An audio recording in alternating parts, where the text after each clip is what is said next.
El siguiente circuito de polarización es el conocido como base común, que este es el circuito que lo representa para un transistor BJT, NPN,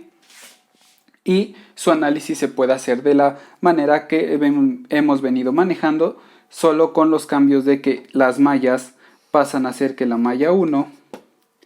es a través de la unión emisor-base, la malla 2 a través de la unión colector-base y una malla superior que va de la unión colector-emisor. Hay que recordar que aunque tengamos este tipo de circuito, sigue existiendo la relación base-colector-emisor y el voltaje base-emisor. De manera que si nosotros analizamos nuestra primera malla, tendríamos entonces que el voltaje emisor-emisor sería igual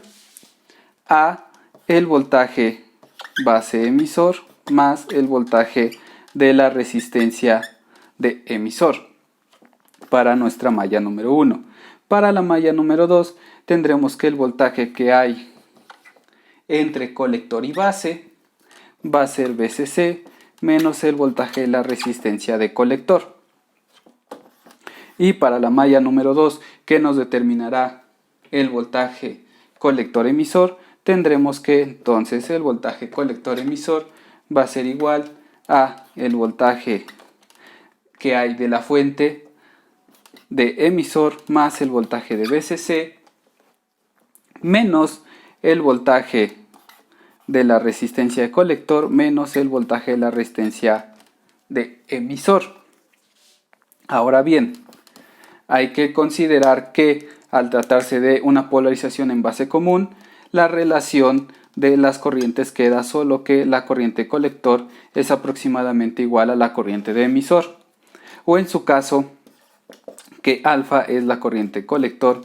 sobre la corriente de emisor. Considerando esto, podemos determinar que la corriente de emisor, utilizando la ecuación número 1 y sustituyendo los valores en la número 3 para el voltaje colector-emisor, tenemos que la corriente de emisor va a ser igual al voltaje emisor-emisor menos el voltaje base-emisor entre la resistencia de emisor. Y por lo tanto el voltaje colector-emisor se puede ver expresado como el voltaje emisor-emisor más el voltaje de VCC menos la corriente de colector por la resistencia de colector más la resistencia de emisor. Recordemos que aunque esta condición se cumpla, la corriente que fluye por la base también influye tanto en la corriente de colector como en la corriente de emisor, así que se puede llegar a reescribir nuestras ecuaciones en función de la corriente de base o determinar la corriente de base en función de la corriente de emisor.